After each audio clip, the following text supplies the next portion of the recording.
Welcome, No DQ Galaxy, to another episode of What's NXT for November 28th. I am, of course, the Wizard of No DQ, Stephen Osborne, joined as always by the General Jerry Slaughter. Evening Wrestling Vince. Now, this was basically the first week of NXT that we've seen post NXT TakeOver, since last week was basically just the dark matches. And it's a weird kind of transitional episode where the stories are supposed to be after the pay-per-view, but everything was taped before the pay-per-view. I guess it's one of those that's enjoyable to watch, but you kind of got to forget about it. So this starts new. And what's new tonight is the fact that we are not at Full Sail. No. Where are we, Jerry? We are in San Jose, California. Honestly, I wasn't sure if you knew. I didn't know. I'm sorry for putting you on the spot, but I had completely forgot. All I noticed was that this was a house show. This was on the road doing a show somewhere else. A very weirdly lit house show. We'll say that too, because like if you're white on that program, you're extra white like tonight on the TV. So yeah, it was a different set, different Tron. It looked pretty good. It had this middle spear of a Tron on behind which the wrestlers would come out, and then you had the two big ones back here. It looked pretty good. The setup looked pretty good. Obviously, we're back to the steel guardrails with the NXT drapery logos on them, but that's fine. Yeah, it's absolutely good. The lighting, though, was atrocious. Yes. The first match, and we get right into the show. Oney Lorcan and Danny Burch come out, and we didn't even get the beginning of their entrance. They're coming out now. They're just barreling out to their music, and they are ready to fight, which like automatically gets you pumped right for the show. It's like, well, we're starting now? It did okay. When I saw people coming out, but then when I realized it was Lorcan and Burch, I was like, meh. Because that's where I'm at with Oney Lorcan and Danny Burch right now. I'm just like, meh. Well, we've talked about this. Burch had some pretty awesome like singles showing, especially against Pete. He had one awesome single showing where he looked good. Of course, I think the match was longer than it needed to be, but for the most part, he looked good in the match. Before that, I had no reason to consider him anything but bland. Yeah, I was about to say I would even say he's meat and potatoes. He's pretty much almost like Spam. Now, this match made Oney Lorcan look less than bland. It made Oney Lorcan look more bland than Danny Burch by comparison, but that's not saying much.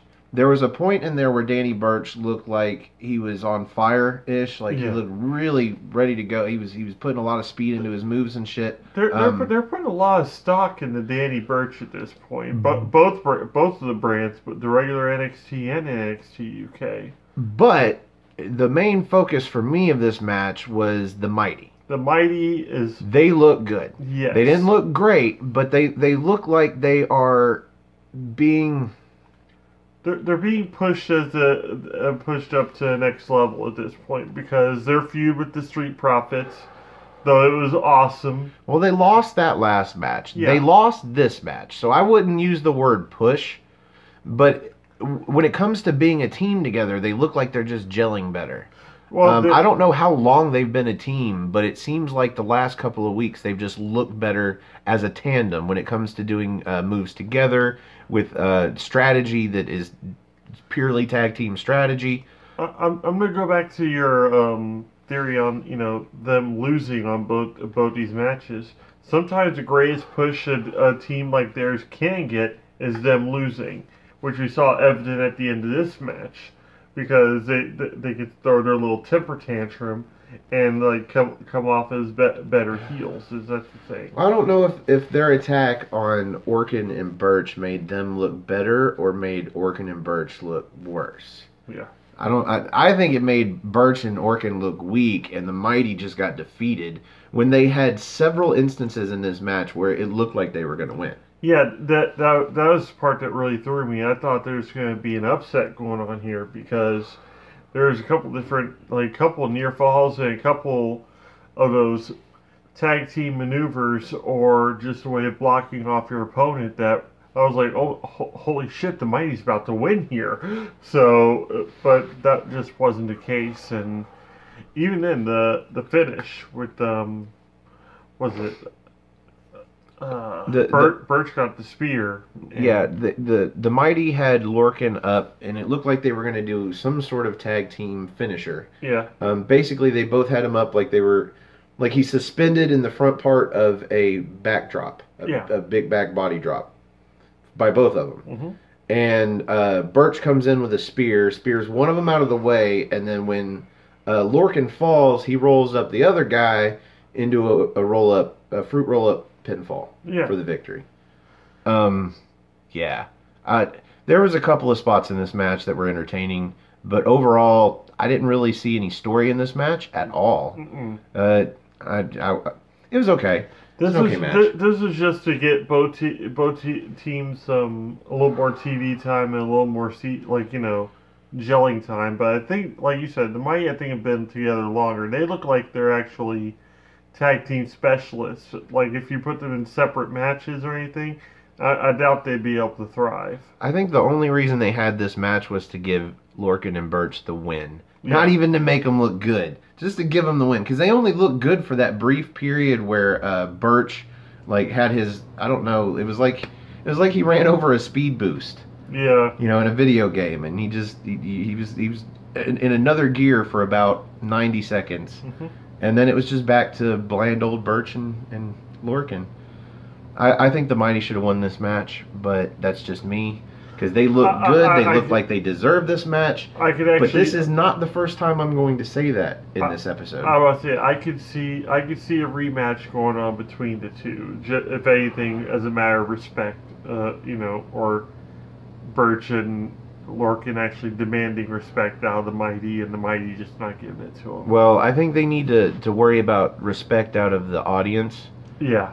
And I think just because of how long they've been around and the fact that they were tag champs once, I think. Or maybe they, at the very least, they were up for contention and everybody cheered for them. Because that was back before the Undisputed Era was really as hot as they are now, where everybody cheered anyway. Anyway, yeah, I'm not impressed by Birch and Orkin still. They still just, they're not entertaining to watch, really. Like I said, Birch had that one match with Pete Dunne, but I think it was mostly Pete Dunne that ended up, because he probably called spots in that match that made Birch look good just so Dunne could look better when he won. Yep. So anyway, let's get away from this match because it was okay at best. We get a video recap of EC3 getting attacked by the Undisputed Era and most notably Bobby Fish. With the chair across the leg, and EC3's been gone for like 4 or 6 weeks, some shit like that. It's been a little while. We thought he was getting called up. Obviously, he is not. That's the call I initially made, was the fact that he's going to be away on injury and just pop up on Raw or SmackDown maybe a month later. Nope. We are getting an EC3 match tonight. In fact, they tell us exactly who he's facing. It's going to be Marcel Bartel, who is a notorious enhancement talent. And I say that in the most loving way because he was great. I was about to say, I likened him to William Regal. You likened him to Alex Wright, and he did look kind of like a mixture of both of them. He had like the Wunderkind. Yeah, he looked like body build wise, except for the fact that he's much taller than I thought he was actually going to be. Yeah. Same thing with Alex Wright. He was much taller than he seemed. Yeah, he's quite lanky, if anything. Yeah. But then he had like the mannerisms and whatnot of like an earlier Steven Regal, pretty much like the way he just has poise. Yeah. He's got this abundance of poise, and until you see him, walking to the ring and getting in the ring and doing what little of a taunt or pose or whatever that he's got, you'll understand when you see it. He just has this poise that I can only like to Alex Riley, William Regal, or even Noam Dar. Yeah. The Scottish Supernova. He's got just this poise when he does his poses. But anyway, before we get to this match, we had an interview backstage with Kairi Sane, and she's being flanked by Dakota Kai and Io Shirai. Yep. And basically, pretty much the inevitable. They want the 6-woman tag. Well, the question was about her in the match, the best out of three falls match she had with Shayna Baszler for the championship. When that last fall, and even I called this when we reviewed the show, she got her shoulder up at 2. Yeah. She rolled her shoulder while she was wiggling, and the camera caught that it shouldn't have been a 3 count, but she said in her broken English, the ref's decision is final. And so there's nothing she can do about that, but she's not done with Shayna Baszler. She doesn't really expound upon this, other than the fact that she's got 2 people with her. Shayna Baszler's got Jessamine and Duke with her, so you're right, it's probably leading to a 6-woman tag match. And I'm actually okay with that, because in NXT, a 6-person tag match actually means something. Yeah. Because they don't throw one at you, or 2 or 3 every fucking week. Yeah, I was about to say, like, even like a team that was just, kind of thrown together, like the War Raiders, Ricochet, and Pete Dunne, that turned into something really special against, very established guys that are like, pretty much a faction, and I thought that was really great, and I think that the 6-woman tag will actually be a fantastic match as well. So, well, Kairi Sane just basically lets Dakota Kai take the question. I don't remember what the question was. I honestly don't really remember what Dakota Kai said. Dakota Kai said she's already has her history with Shayna Baszler as well. She doesn't. That would have been my guess as to what she would say. Well, that's what she's saying. Pretty much, it was like your standardized. Hey, I hate this woman. You hate this woman. We hate these women. Let's fight them. What I do remember is Io Shirai. She says that Kairi Sane is her best friend. Yeah.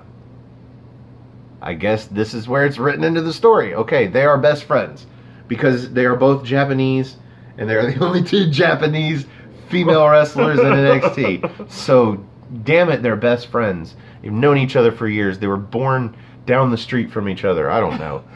This could go very deep if they wanted it to. I think Vince got in the writing room again. So yeah, we're looking probably at a 6-woman tag. It should be fun. Yeah. Considering we've got a couple of months until the next NXT takeover, I see it happening in 3 weeks' time ish. I give it 2.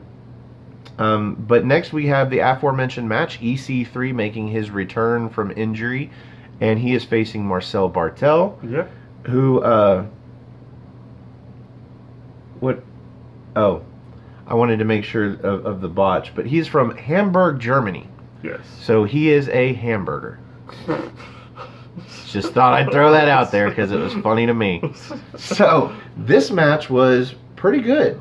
Along with poise, Marcel Bartel actually is very adept in the ring at showing feeling emotion. He is good at acting physically with his body without being able to say anything. Yeah. He actually took a lot of this match. He did. He had some, I won't say great offense, because a lot of it looked, I don't know if it looked botched or if it was supposed to just look messy and nasty on occasion. Because he had this guy that's like, all poised and very proper and whatnot, but he's nailing these really gnarly looking moves. Well, nothing seems to land like I think it should or pop. Like maybe I'm getting used to these hits where they slap their knee and make it sound ridiculous. Yeah. But so Bartel gets EC3 caught up in the ropes in the way that I think the luchas might pose, where they get caught up in the ropes sideways. Who's the wrestler that used to pose like that? I don't know, but it was almost like somebody paused to 619, and he was just kind of like suspended in between 2 ropes. So he's over there in the corner, and I think what's his name, Cien Almos. Yeah, I think he poses like that, similar to this. Anyway, he comes running at him. Bartel is running at EC3, who's caught up in the ropes like that, and I'm like, oh, this is gonna be great. And then he does this drop kick where he falls completely to the ground, and they pick the worst camera choice. They cut when he lands, and his knees are folded into him like he's almost in the fetal position. Yeah. And I'm like, that is the weakest looking drop kick. I was like, if he'd have come into the ropes with a knee to his face, like a running knee, or if he'd have come at him with just or Yakuza kick or just something. A single boot to the face, would have looked brutal. but he lands this weak looking drop kick. And that is the only offensive note I have on Bartel. From this point, EC3 takes back over. He throws Bartel into the corner, but he slides him. Bartel is on his knees, sliding into the corner. Thank God he's got knee pads on. Yeah. Sliding into the corner, goes face first into the middle turnbuckle. Mm-hmm. That was wicked looking. And then we get EC3 with that TKO that he calls, the top 1%er? Yep. Which is just an uninspired name for his finishing move. Well, you also had out of Bartel, you also had that almost like weird spinning look almost like an Emerald Frozen, almost like Celtic Cross or White Oh Noise. yeah, oh, that was the botch. Yeah. That I talked about earlier. I'm reading my notes and I was way ahead of where I should have been. Yeah. So he goes for this, looks like a White Noise. White Noise. And he doesn't quite get EC3's head all the way around his hip. And when he drops it, he basically sits on EC3's face. But Had to have. But for some reason, it actually looked cool to me. Like, it's like he had this... It's almost like it was just... That's what I said. It was streamlined. Yeah. And I think that's why he dropped him when he did, is because in order to finish the move and bring him all the way around, it would have looked a little less fluid. Yeah. And so he just dropped him when he did, sat on his face. It looked extremely streamlined, but I think it was botched, man. I don't think he was meant to drop his ass on his head. But yeah, EC3 wins this match, and then he cuts a promo where it's weird because he's like, talking about giving the Undisputed Era some time off from worrying about him. And I'm like, that's weird. I can't think of anybody else that he's feuding with. But no, he pardons the Undisputed Era just to put a spotlight on and call out Bobby Fish in particular. And I'm like, yeah, but he's still like, and if you're going after him, then he's definitely coming with the other three. Mm-hmm. So what was the point of the beginning of this promo? I guess just to lengthen it. This episode was only like 52 minutes long, so there was plenty of time for Oney Lorcan and Danny Burch's full entrance. There was plenty of time for everything. We didn't get any jobber entrances. That's good. Mm-hmm. So that's a break from our NXT UK and all the jobber entrances where they're just in the ring. Those are fun. So up next, we get a video package. Everybody gets one. This was actually pretty cool. And honestly, I was disappointed at the end. It's got this guy. You know, it's just showing close-ups of like him punching and like his jaw and his eye and so I don't know who the fuck this guy is, you know, but video packages is pretty cool. It's not as menacing as some of them, like the Lars Sullivan video packages that they've had on Raw and SmackDown the last few weeks. Yeah. Or the last week. Those make Lars Sullivan look super menacing. This one just looks pretty good. And I'm like, okay, they got a new powerhouse or some shit, you know, a boxer, an MMA guy, you know, they got somebody coming in that's going to be really... no, it's Donovan Dijak being repackaged as, hold on, let me get this right, Dijakovic, or I guess depending on how you pronounce it, Dijakovic. Yeah. And I just think that makes his name sound even more like the word jack off. Oh. Dijakovic. Like seriously. So that's what that is. Yep. A promo for a name change, basically, because this isn't new. He's not, I guess he's re-debuting, is the best way to put it.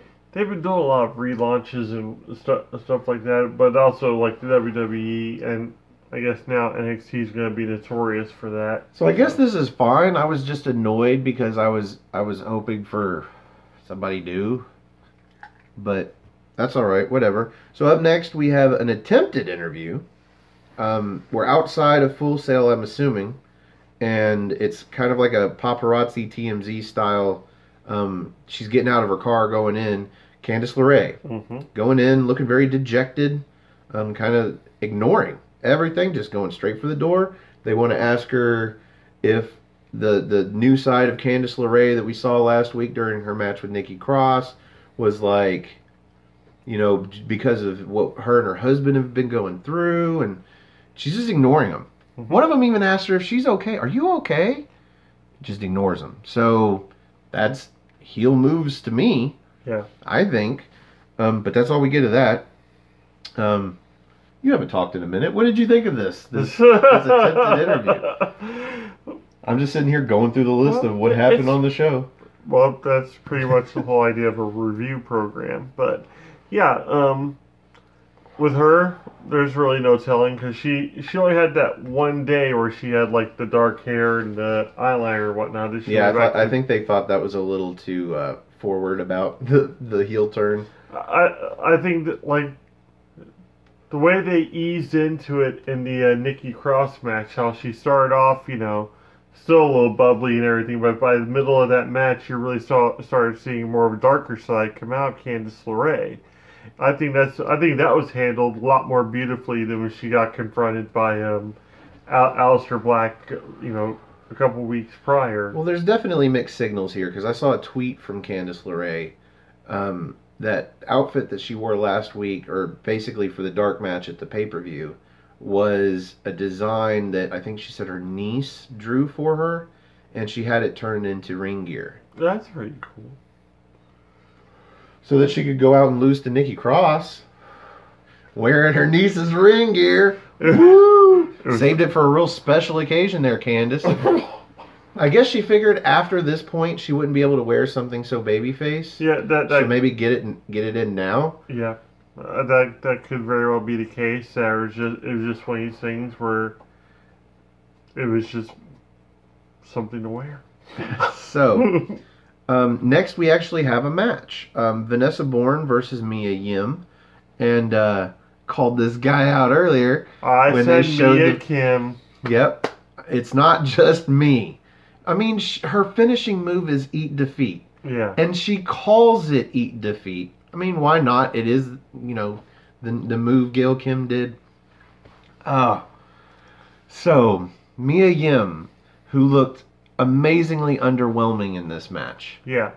Laid in a couple of good kicks. That's pretty much it for me. All the moves that she did were ugly. Yes. They were done. Like she does an armbar. Ugly ass armbar. Vanessa Bourne gets to the ropes. She does this. What was it? I don't even remember. Oh yeah, she does this tarantula. She gets her into the ropes and does this tarantula. I got really excited about the tarantula. Terrible decision because in order to do a tarantula, you need your opponent to be long enough for their knees to reach the bottom rope and their shoulders to reach the top rope, and Vanessa Bourne just is not. And so she tries... She barely hooks her feet because it's just for the first short. 1 or 2 of the 5 count, she's still trying to hook Vanessa Bourne's feet because she can't get her calves around the bottom rope. Yeah, anything I saw of her was... Okay, so Yim, we've established, was disappointing. But the real star, Vanessa Bourne, looked amazing. Fantastic. This was the night, I wouldn't really call it an enhancement talent, but I'm going to say whoever was already slated to lose this match was going to make the match look great. They wanted to make sure that people remembered them at the end of the match. And she was much more memorable. She does this move. She's got Yim in the corner. And the way I say this is Mia Yim is biting the middle turnbuckle. Yeah. So she is seated in the corner, but she's facing the turnbuckle. And Vanessa Bourne comes flying in with a Bronco Buster to the middle rope. Yeah. But she doesn't stop there. She doesn't do the Bronco Buster, the bouncing. She locks in an inverted triangle with her feet coming around the buckle part, or the connecting part of the buckle. And this looked awesome. This was pre-tarantula. Yeah. So she was the first to do one of these submission moves tied up in the ropes. The 5 count had to break it. What was the other move she does? Oh, that spinning suplex, that float over one. Yeah, she goes for a vertical but stops mid and spins into a neck breaker. Yep. Looked great. Several people have that finishing move. But she floats beautifully into a pit like a two count. I think it was. I don't even know if it was a 2 count. I think it was a 1 count actually, because they did the replay later, and that bugged me. Yeah. That Yim would kick out after just 1. That should have at least been a 2 count, but whatever. Yim goes over. She after the attempted tarantula, she just ends up landing a few kicks in the corner that were ugly, and then doesn't eat defeat. Now, the Eat Defeat looked great, but I'm sure she's got tons of practice with that. That is her finishing And move. she even calls for it, which I was like, okay, that's great. That's great. Yeah, she wins. Let's move on, because Yeah, other than seriously. praising Vanessa Bourne, I'm over this match. It was okay. It was an okay match. We get a Performance Center update. They show the War Raiders, Hanson and Rowe, in the medical unit, I guess, of the Full Sail University. Yep. And we're going to get an update, I think they said next week on them, but basically we're meant to believe the War Raiders are injured, so they're not here this week. They may not be on TV for a while. But we're going to get an update next week. We'll say that much. That match was the War Games match was pretty brutal on them. They delivered a lot of punishment, but they also took a hell of a lot. I tell you, there was a part of that War Games match I don't think we mentioned during our review that I'd love to mention now. Hanson doing that front handspring into the ropes and coming back with the elbow. I hadn't seen done that crisp since Tajiri. Oh man, a guy that size doing that was awesome. Yeah. And so if he needs to take a few weeks off because his elbows hurt, go right ahead, brother. That was awesome. I was about to say, like, they made me believers that night. So like, going into that match, I wasn't really stoked about them being in it, but then for all the offense and some of the moves they ended up taking themselves, like, well, they were like half the match. like I said, Hanson was my MVP for that match in general. Oh yeah, because that guy was all over the place and just doing spot after spot. Yeah. He was just great. And every spot he does is just multiplied by 10 or 20 because of his size. Mm-hmm. The unbelievability of it, that he could do such a thing. But yeah, that he was definitely the MVP of that match. But getting back to this show, speaking, as you mentioned a moment ago, of believers. Yes. We get a backstage promo with Tommaso Ciampa, who is trying to make believers out of everyone. Mm-hmm. He said when he comes back from injury, he is going to be the most sadistic fucker in NXT history. Yes. He said that all he needed was one opportunity at that NXT championship, and he was going to be champ. He is making believers out of everyone. Yes, that's his mission, and now he's telling people when he comes back this next week for NXT to follow him. Yeah, follow him. So follow him and Goldie. And Goldie, yeah, I guess that, I don't know if he's mentioned it before, but that is his official name for the belt, because as we all know, he's a little crazy. He talks to the belt, but that's okay because he's Tommaso Ciampa, and he. In all fairness, he doesn't talk to the belt. The belt talks to him. He's not crazy. He's psycho. He is a psycho killer. I don't know what you know about Tommaso Ciampa, but that is actually the crowd chant for him when he's a babyface, psycho killer. The Sicilian Psycho. So, next up is the main event of the evening. And this is the match that we have been waiting for because they let us know this was happening last week. Mm-hmm. And I'm like, licking my chops. This is going to be a fucking hell of a match. Mm-hmm. And it honestly did not disappoint. I was expected to be disappointed by this match. Yeah. We had Keith Lee versus Lars Sullivan. They met up last week and had some exchange. Mostly they met up. Yeah. They met in the ring at one point, but then like a lot of what was going on with them was more backstage than anything else. Because you had Keith Lee come in when Lars was doing a pounding on the jobber after the match and interrupt and do the pounce on Lars. But then in the back you had the confrontation where they were yelling at each other. There was no physicality there, thank God. In this match there was plenty of physicality. Oh yeah. Like you get two guys in the ring with that size, you usually don't think it's gonna be that, that great a pace of a match, and it's gonna be a whole bunch of stuff you already seen before. Maybe some test of strength or something, like something that just kind of keeps the match. There was no test of strength. Actually, there kind of was. Because they started this match out trading power moves. Yeah. Kind of trying to one-up each other, daring each other to be able to hit harder. Yeah. And the whole time they're doing this, I'm just talking to him about the fact that they're promoting Lars Sullivan to be this beast, this monster, this mammoth, I think Vic Joseph used so many fucking adjectives And Nigel kept on calling him the Leviathan. Oh, just to describe him. And I'm like, well, really?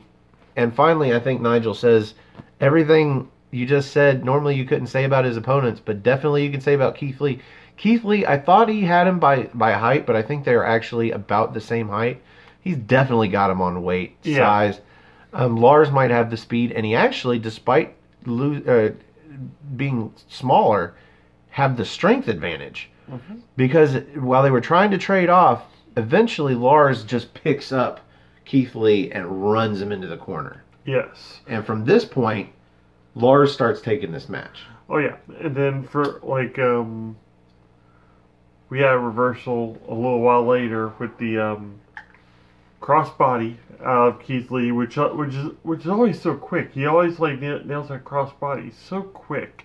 Well, it looked to me like he was going for a Sheamus style slingshot shoulder tackle. Yeah. But Lars ends up kicking him in the shoulder. And Lars is just dominating this with power moves until the point to where I start worrying that I'm going to lose interest in this match, because Lars puts on a neck hold, a rest hold.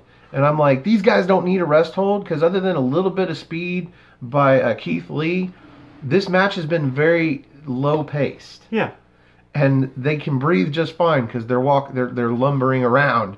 And we don't need a rest hold here. This match is already slow enough. And this is where Keith Lee, it's not actually a very long break of a rest hold. Keith Lee comes back. He starts taking this match, and he starts actually hitting these cross bodies. He fucking hits the slingshot crossbody, which was impressive enough. Yeah. But then you've got Lars on the outside, and he does a plancha, a corkscrew crossbody plancha onto Lars Sullivan, and good God. Like, you've seen Undertaker, like, do suicide dives. You've seen him do just regular planches or yeah.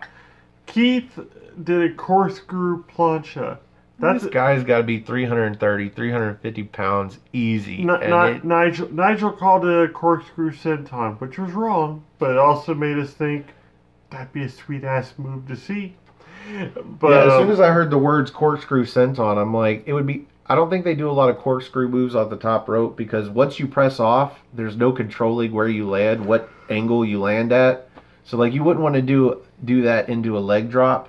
No. Because you might end up missing altogether. But I think if you were doing a seated senton onto a standing opponent, probably wouldn't matter which angle your legs are at. So you could definitely... I would love to see a corkscrew senton.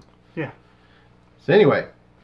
So this match ends basically the way I said it should end. Because if this is Lars Sullivan's last match, he needs to leave with a victory. Yes. And it doesn't need to be over a jobber. It needs to be over main talent. And the problem with that is most of the main talent, even a guy like EC3, still kind of looks like a job. And he's already lost to Lars Sullivan, by the way, so it doesn't matter there. Yeah. But most of the main talent looks like jobbers compared to Lars Sullivan. The only guy that even dwarfs him, actually, is bigger than him, Keith Lee. Mm-hmm. And Keith Lee's kind of new. He can take the loss. He's had several victories in a row. You don't need him to be undefeated. He can take this loss, especially if it's Lars Sullivan's last match, which we don't know if it's going to be. But if it is, I approve. I think that is going to be Lars' last match, because there wasn't really a lot of celebration. But at the same time, he actually, got his arm raised, and nobody seemed mad about it. That's a good thing, because everybody enjoyed the match thoroughly. It was great, which you can't really say about a lot of the big man matches that you see. You don't see people applauding after big show matches. You don't see people saying high-fiving and saying match of the year when Mark Henry wrestled.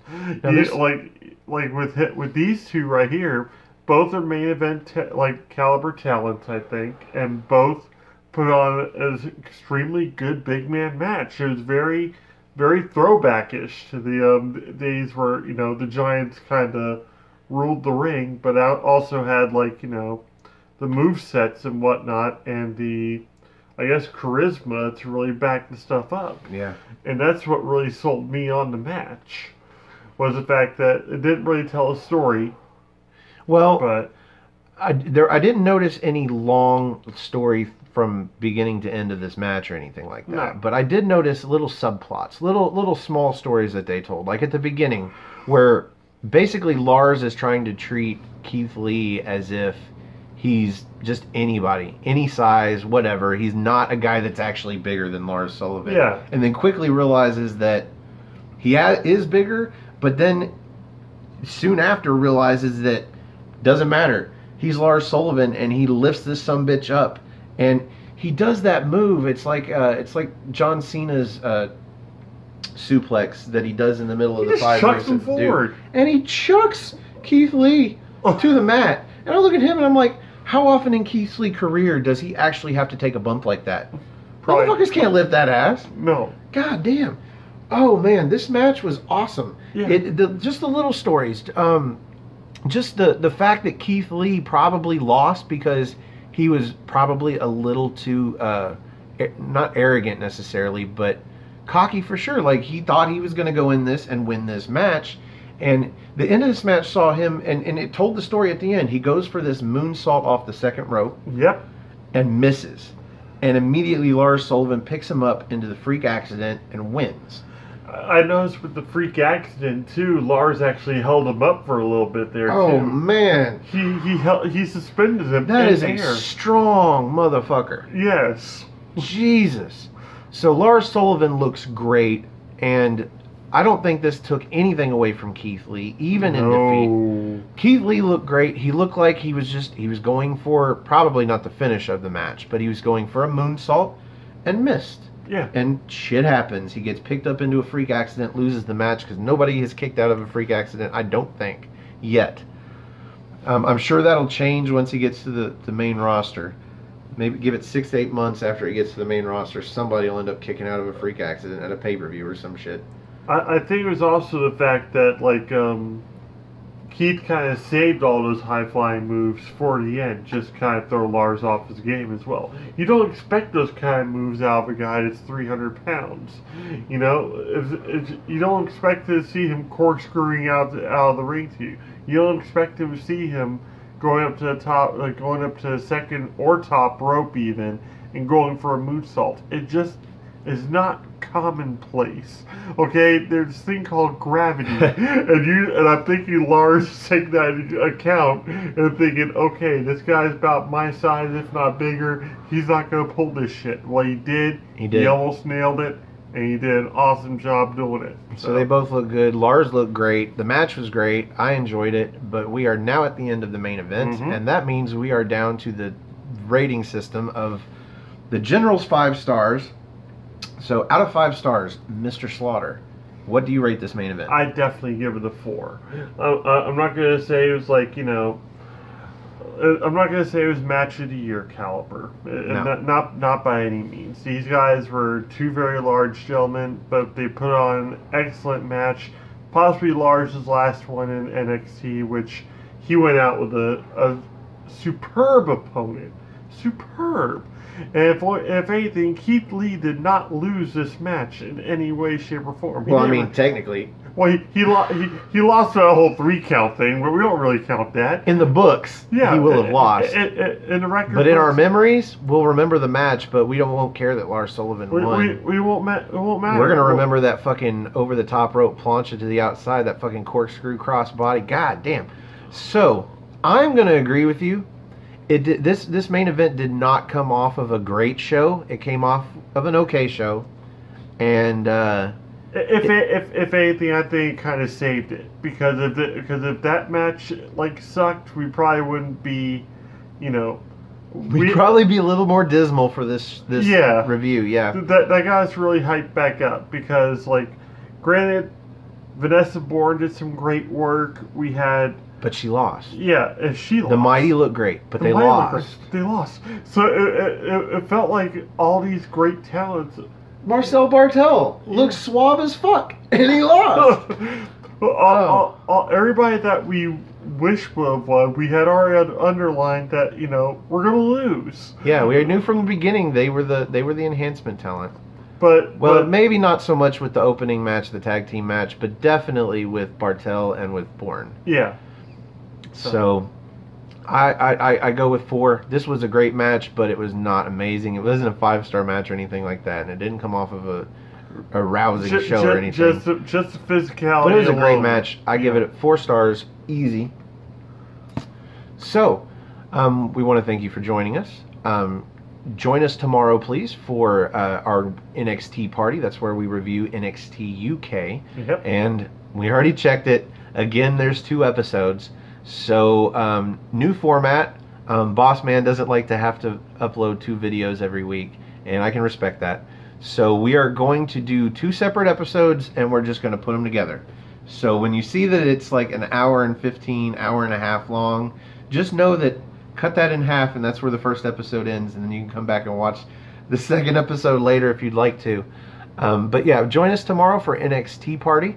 We will be having Noah on the show, and we look forward to that. Another No DQ super fan. Noah's great. I actually think he's going to be on a panel possibly soon, so look forward to that. But before you get to meet Noah on the official A-Team show, come see him on NXT party, and he will be joining us for a cup of NXT.